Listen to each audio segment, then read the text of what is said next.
How's it going, everybody? World Money Wins here. Welcome back to my channel. I got some pennies here. They're unusual because this is a bank rolled thing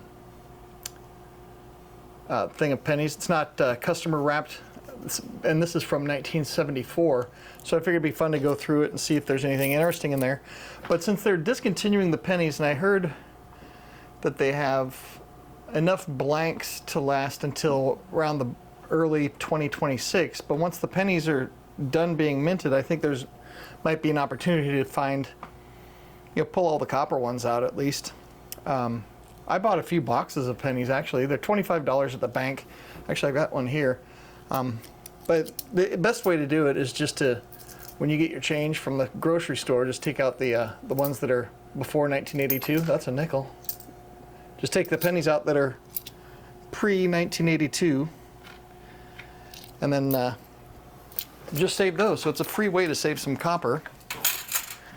And the value of the copper in a penny is just under 3 cents. So like this is 50 cents in pennies, but there's $1.40 in copper in this tube. So it's worth a little bit more. But I figured I'd show you a couple other things also. I've got a really cool copper bar that I got from Working Class Knowledge. He mints these things. He refines it and everything and mints it up himself. Really cool piece. These are kind of a collectible, and then I've got some of these that I've just added on, like when I place an order with SD Bullion or one of the bullion places, and I need a couple bucks more to get to the minimum shipping threshold. And there's one I actually bought. I bought this one because it was funny to me, the frustrated snowman. Curse you, son. But these things I usually don't recommend buying this kind of stuff because the premium on it's insane. It's not worth it. But pennies, these are pretty much free. So let me show you what else I've got here. This is what the boxes of pennies look like. And this one there's a whole bunch of these tubes all just stacked in there neatly. This one I've already gone through. I pulled all the tubes out, opened them all, and then looked for the ones that were 1981 and older. Some of the 1982s are copper as well, but you have to weigh them, and that's just kind of a pain in the butt. So I just stopped saving the 1982s. And then this one, whenever I get a copper penny, I just slide it right in there. So it's a little piggy bank of copper. And then I've got 6 other boxes that are full that are not searched. And those, I wanted to do a floor, like a bathroom floor, just in copper pennies. So put all the copper pennies down, then you put an epoxy over it. It looks amazing. If you get a chance, Google image copper pennies as flooring. Ends up being cheaper than buying tile, or I think it's even cheaper than that cheap Pergo stuff. But let's see if there's anything interested in these bank wrapped penny roll.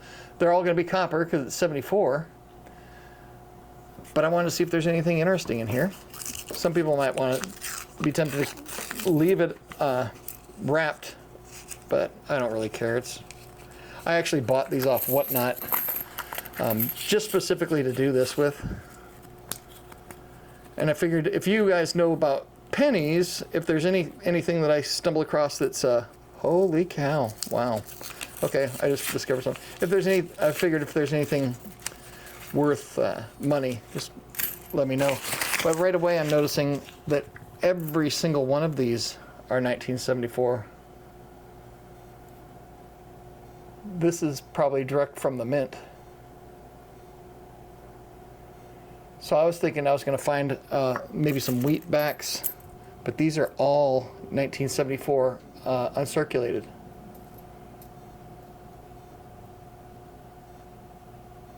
That is interesting.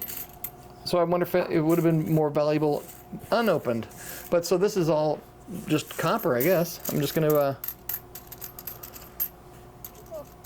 unless there's some demand for 1974 BU copper pennies, which I highly doubt. It's probably super common year. Let me know what you think. I'm not going to send these off to get graded. These will all end up in this box here. I'll just end up dumping them in there. Actually, I'll leave them out for a little bit in case you guys decide, oh crap, no, don't do that. These are worth $40 billion each. I never got into the penny market or collecting pennies. As far as the rare, whatever, 1901, I don't know what year the super rare one is, but there's one penny that's worth like thousands of dollars if you can find it. And I don't know, these probably don't have any like die errors or whatever. And just it was just kind of a pain in the butt searching pennies. So the boxes I have from the bank, I'm not going to search through those and pull out all the copper ones because it takes a long time to look at every single date on these things in a box of 2,500 pennies. It takes like an hour, and you're going to get maybe 4 pounds of copper. I'm not sure, something like that. It's just too much of a time waster for me. So I'll just buy a few more boxes of them, and just I'm going to do a bathroom floor, probably in a commercial building. I think I'm going to do my next commercial building. I'm probably going to move my office to, and then I'll lease out this one because this is downtown, and you know the corner office in an office building is the most desirable one. So I'm occupying it with just papers, and I have no use for this big, huge office. But I'll buy another commercial building, put my office in there, and then in that building bathroom, in my office bathroom, I'll probably do a copper floor. Well, a penny floor, how about that? Or a cent floor, if you need to be technical about it, where I'll just take one of those boxes and open them all up. It'll be a mix of copper and zinc. And so I was thinking about, some people would do a pattern where they'll have like darker ones in a certain pattern, and then they'll do brighter colored ones around it. And I was thinking, do I want to do a pattern, or like you can make designs out of it just based on the color of the coins? But I'm just gonna do it willy-nilly. I've seen them before where it's just random. There might be a black penny, might be right next to a brand new freshly minted one. I've seen ones with patterns that look pretty cool. But I don't think I have the patience for that. And so I'll probably just dump them all out on the floor, just kind of cover the entire floor space with them. I don't know if they'll be in straight lines or if it'll just be like this, but I don't want any gaps, that's the thing. So we'll see how it works. And then after you get done putting all the pennies down, I think you put down an adhesive first, and you actually individually place all the pennies down one by one, and then you put an epoxy over it, so that you're not actually walking on the pennies, and then that keeps them fresh forever.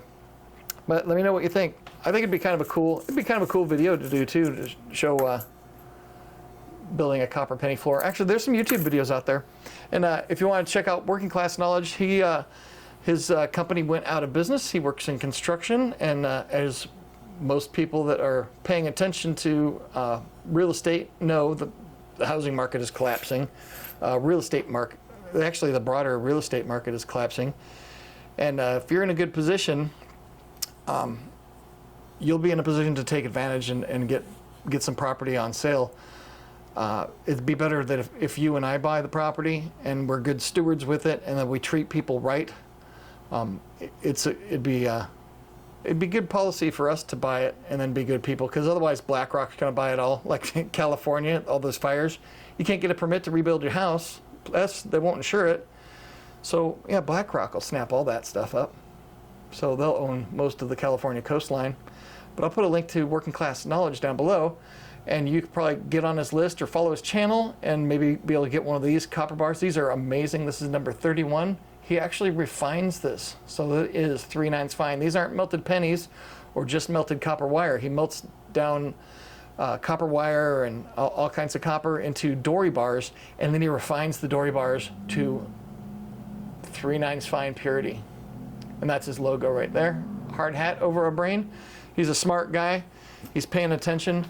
And right now he's selling a little bit silver to purchase a truck, since he's going to be on his own, making his own money. And I'm excited to watch his progress. He's gonna land on his feet and start making some real money working for himself. Anyway, I hope you guys are having an awesome day. Are you buying pennies? I think it's a rare opportunity. I'm going to get a few more boxes because once they're gone, once they stop minting them, I think there's going to be a big collector's market. Even for this, there might even be collectors for this kind of stuff. Yeah, who knows? But once you can't get them anymore, that's when you'll find out. So I can make all the predictions I want. Maybe they'll go away and nobody will care. Or maybe they'll be super collectible. I don't know, but it's free copper. If you just pull the copper out of your change, every time you come back from the store, just take the copper pennies, the 1981 and older, put them in a jar, fill up a box. It's just free money. Anyway, I'm rambling now, and I hope you guys have an awesome day, and I will see you in the next video. Check out Working Class Knowledge in the description down below. And thumbs up the thingamajig.